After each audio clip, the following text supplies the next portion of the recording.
Well, this is B. Chandrasekhar of LE301 from the Mechanical A section of second year.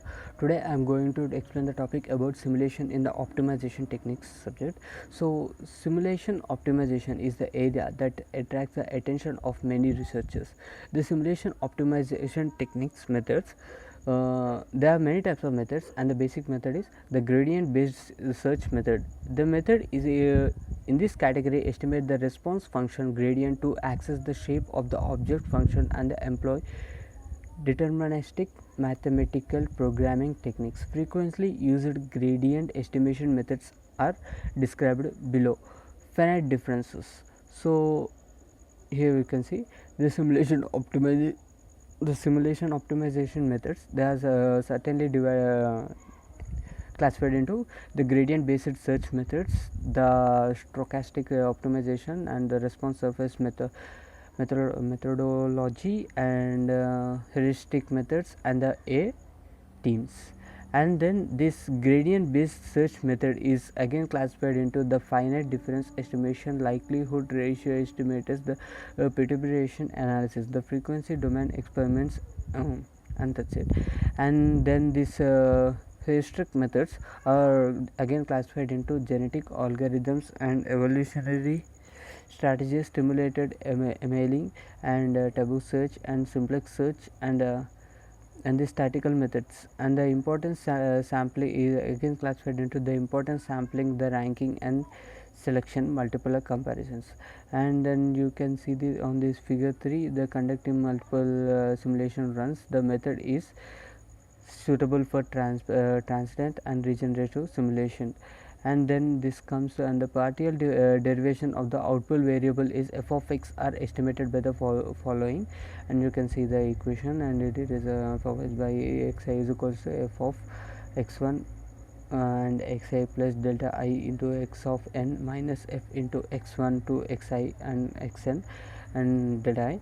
To estimate the gradient as a specific value of the x, at least n plus 1 configurations of the simulation model must be run to obtain a more reliable estimate of f, and maybe a need for the multiple observations of each particle partial derivative, further increasing the already the high computational cost. Finite differences is the crudest. A comprehensive discusses on the convergent properties and the bias and the variability of the gradient estimators obtained with finite differences, likelihood ratios, and the perturbation analysis. The likelihood ratios.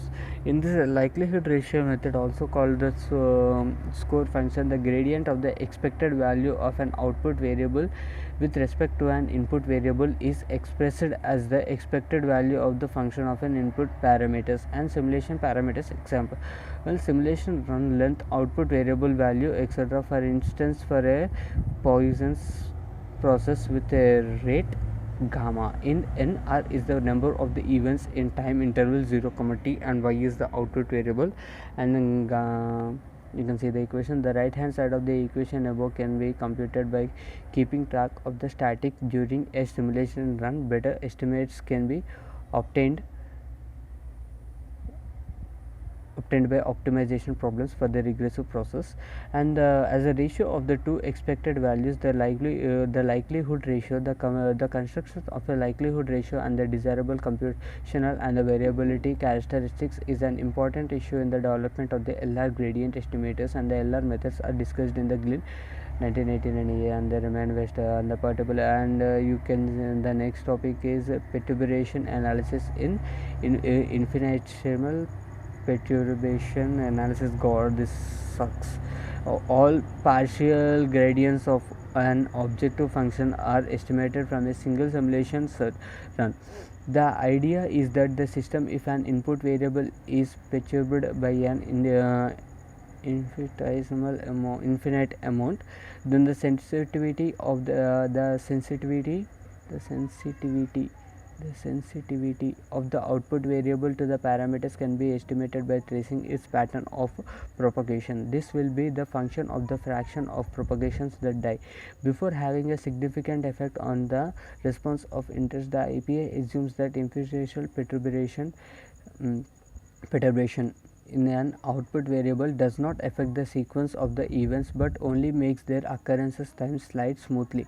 The fact all the derivatives can be derived from a single simulation run represents a significant advantage in terms of the computational efficiency. On the other hand, the estimates derived using IPA are often biased and inconsistent according to Glynn. When both IPA and LR methods apply to given problem, the IPA gradient estimator is the most efficient PA methods, including smooth and perturbation analysis, and the IPA variance in the relatively short time. Since the introduction of the PA to the simulation optimization field, a significant volume of the work on this topic has been reported, and Ho can be from for a comparative study of the finite differences LR and IPA and see frequency of a domain method.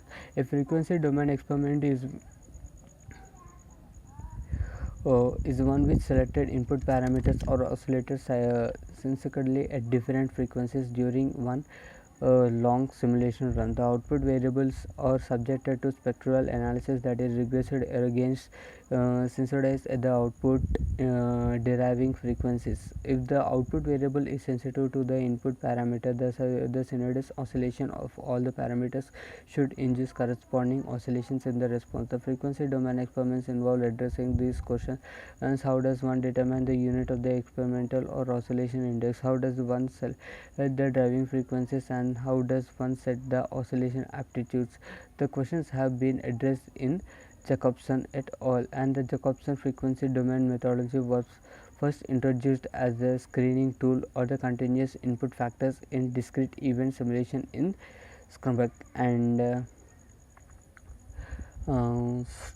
stochastic optimization. Okay, here comes it is the problem of finding a local optimum for an objective function whose values are not known analytically but can be estimated or measured schemes based on gradient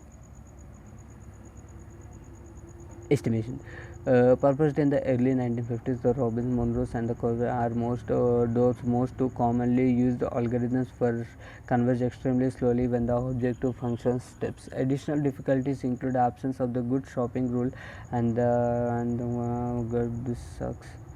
Ivanta sodlakunde. Simulation optimization can be defined as a process of finding the best input variable from among all possibilities without expectually evaluating any possibility. The objective of the simulation optimization is to minimize the resources spent while maximizing the information obtained in a simulation experiment. It is used in the following ways. Okay, that's it. Thank you.